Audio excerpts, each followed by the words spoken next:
तो नमस्कार दोस्तों, आप देख रहे हैं मनदीप एफएम, जहां हम लेकर आते हैं ऐसी सच्ची कहानियां जो सिर्फ सुनने के लिए नहीं, समझने के लिए होती हैं।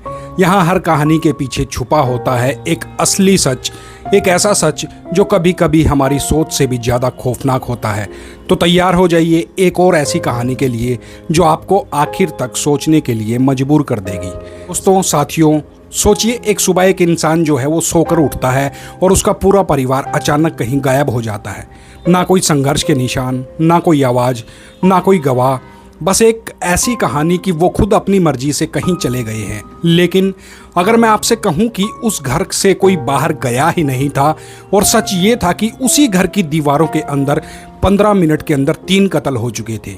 एक ऐसा कातिल जिसने पूरी प्लानिंग दृश्यम स्टाइल में करी थी, लेकिन आखिर में एक छोटी सी गलती, एक अनसेंट मैसेज उसकी पूरी साजिश को उजागर जो है वो कर गया।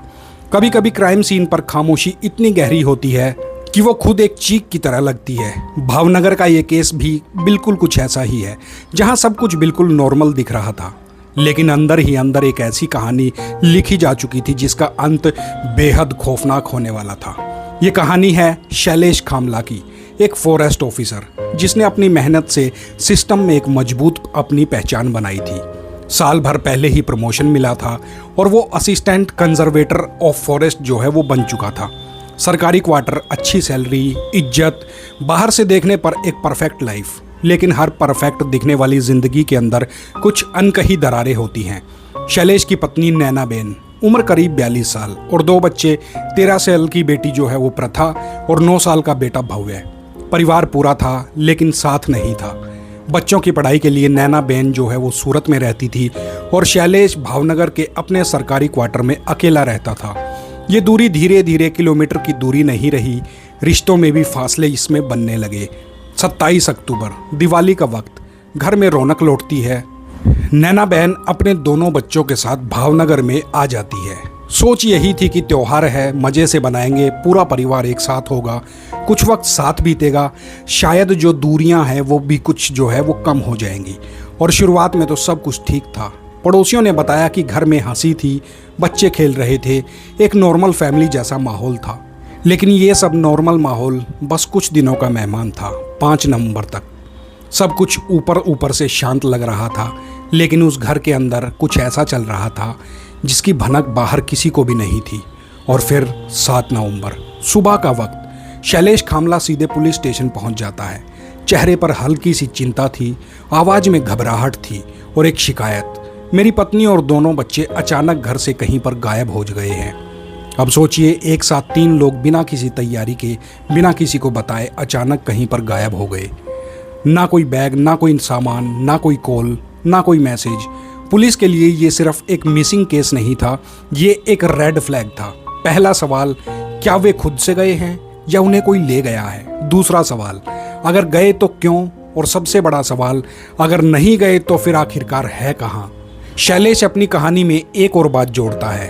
5 नवंबर को कॉलोनी के सिक्योरिटी गार्ड ने मेरी पत्नी और बच्चों को ऑटो में जाते हुए देखा था।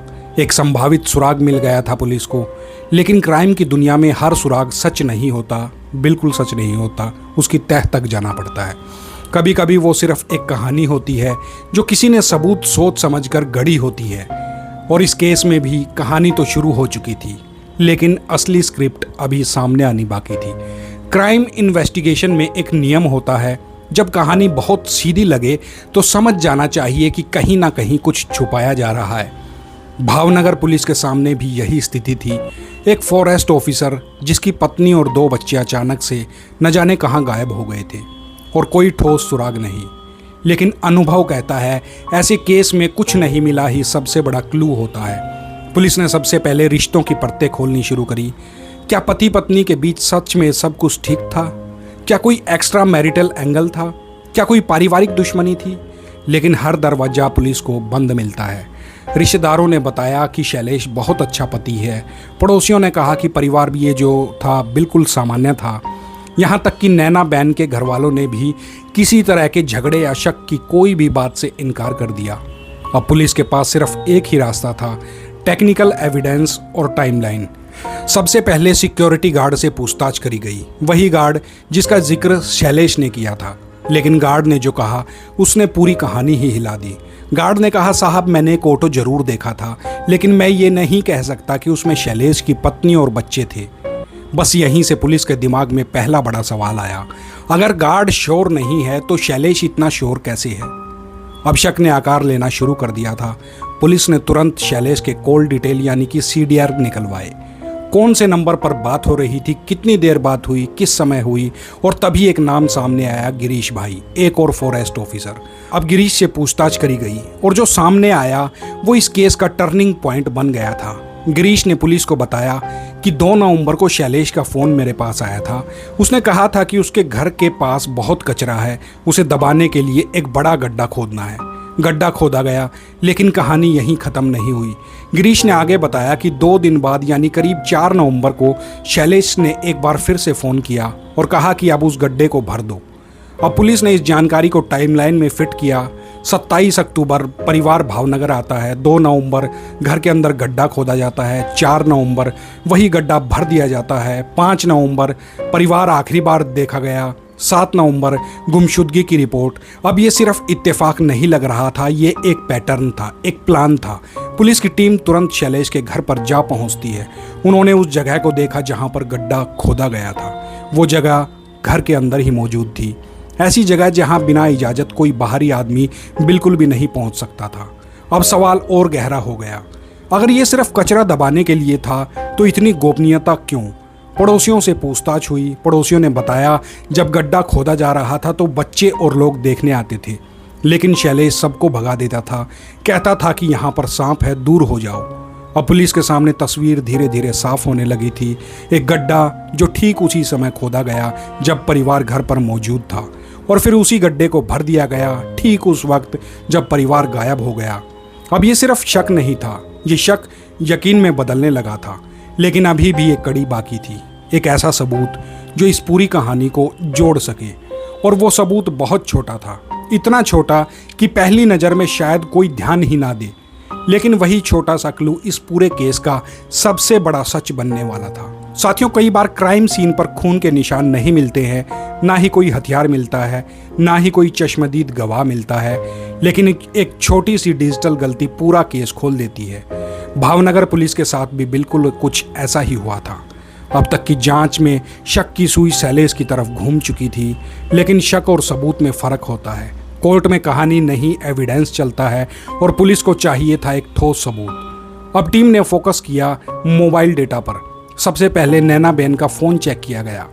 ये फ़ोन घर के अंदर ही मिला था, यानी एक बात तो साफ थी, अगर वो घर छोड़कर गई होती तो अपना फ़ोन साथ लेकर जाती। यहीं से पहला बड़ा झटका लगा। अब पुलिस ने व्हाट्सएप चैट्स खंगालने शुरू कर दिए।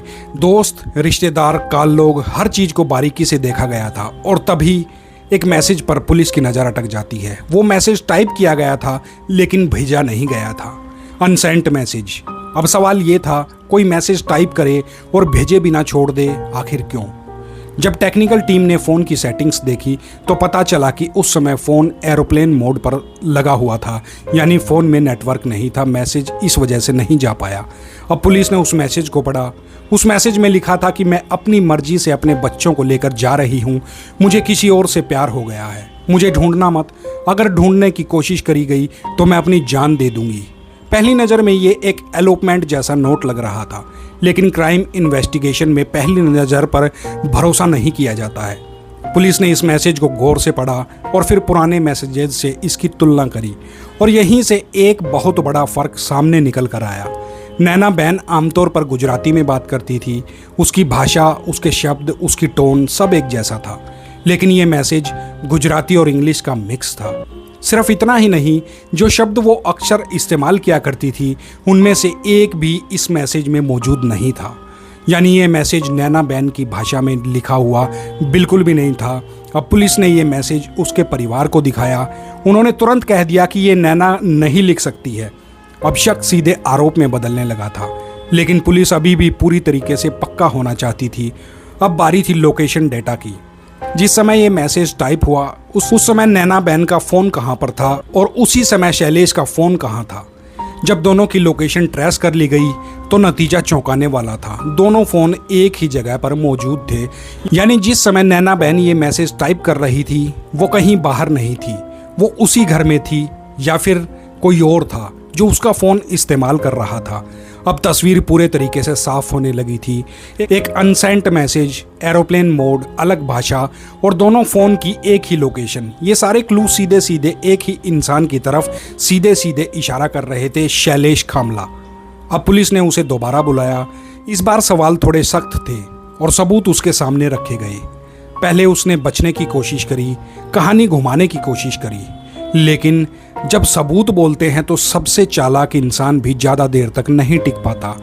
और यहाँ भी वही हुआ। कुछ देर की खामोशी के बाद शैलेश का चेहरा बदलने लगा था और फिर उसने बोलना शुरू किया, वो सच जिसे वो इतने दिनों से अपने भीतर छुपाए रखा था। अब वो बाहर आने वाला था। जब सच सामने आता है तो वो सिर्फ चौंकाता नहीं, वो अंदर तक हिला देता है। भावनगर की पुलिस के सामने सारे सबूत मौजूद थे और शैलेश खामला के पास अब छुपाने के लिए कुछ भी नहीं बचा था। पहले उसने बचने की खूब कोशिश करी, बातों को घुमाया, लेकिन जब सामने एक एक करके सबूत रखे गए, अनसेंट मैसेज, लोकेशन, गड्ढा, टाइमलाइन, तो आखिरकार वो टूट गया। और फिर उसने जो बताया वो एक ऐसी कहानी थी जिसे सुनकर हर किसी के रोंगटे खड़े हो जाएं। 5 नवंबर की सुबह थी। घर के अंदर वही पुरानी बहस एक बार फिर शुरू हो गई। नैना बहन चाहती थी कि उसका परिवार साथ रहे, बच्चे भी यहीं पढ़े और पति पत्नी एक साथ रहें, लेकिन शैलेश हर बार की तरह इसके खिलाफ था। पहले बहस हुई, फिर आवाज़ ऊंची हुई और देखते ही देखते गुस्सा अपने चरम पर पहुंच गया था। और उसी गुस्से में शैलेश ने पास पड़ा एक तकिया उठाया और अपनी ही पत्नी के चेहरे पर उस तकिए को दबा दिया। नैना बहन तड़पती रही, छटपटाती रही, लेकिन शैलेश ने तकिया जो है वो तब तक नहीं हटाया जब तक उसकी सांसें थम नहीं गई। एक कत्ल हो चुका था, लेकिन ये अंत नहीं था। अब शैलेश के सिर पर खून सवार हो चुका था। वो दूसरे कमरे में गया जहां उसका 9 साल का बेटा भव्य सो रहा था।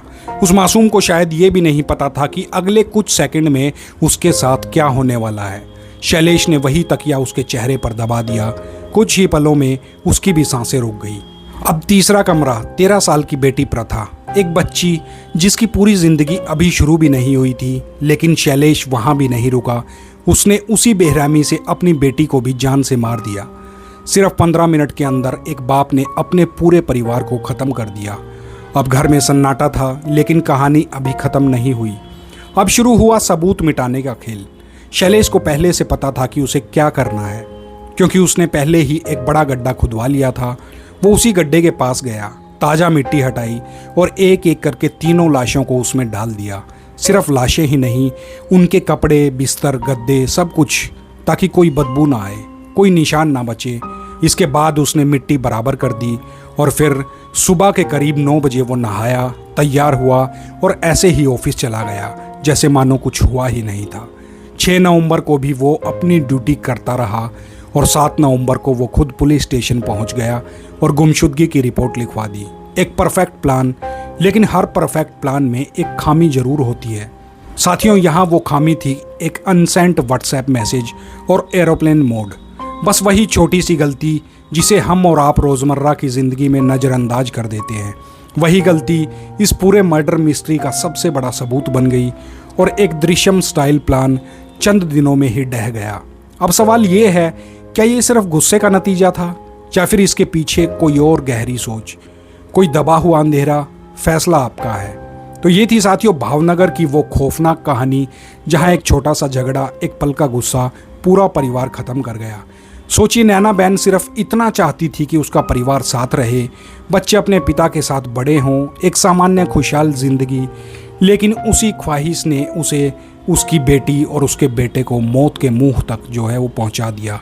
और सबसे चौंकाने वाली बात, इतनी बड़ी साजिश, इतनी प्लानिंग, सब कुछ छुप सकता था लेकिन नहीं छुप पाया। एक छोटा सा अनसेंट मैसेज। कई बार क्राइम कितना भी बड़ा क्यों ना हो, सच छुपता नहीं, बस सही वक्त का इंतज़ार करता है। साथियों, अब आप बताइए, क्या ये सिर्फ गुस्से में लिया गया फैसला था या फिर शैलेश के अंदर पहले से ही कुछ ऐसा चल रहा था जो इस अंजाम तक अब पहुंच गया था? कमेंट करके ज़रूर बताना आपकी क्या राय है इस केस पर। दोस्तों, अगर आपको ऐसी ही रियल क्राइम स्टोरीज़ पसंद है जहां हर कहानी के पीछे छुपा होता है एक बड़ा सच, तो चैनल को सब्सक्राइब करना बिल्कुल भी मत भूलिए। वीडियो को लाइक कीजिए और अपने दोस्तों के साथ शेयर भी कीजिए, क्योंकि हर कहानी सिर्फ कहानी नहीं होती, कुछ कहानियाँ हमें सोचने पर मजबूर भी कर देती है। मैं आपसे मिलता हूँ अगली कहानी में, तब तक अपना और अपने साथियों का, मित्रों का ख्याल रखना। जय हिंद।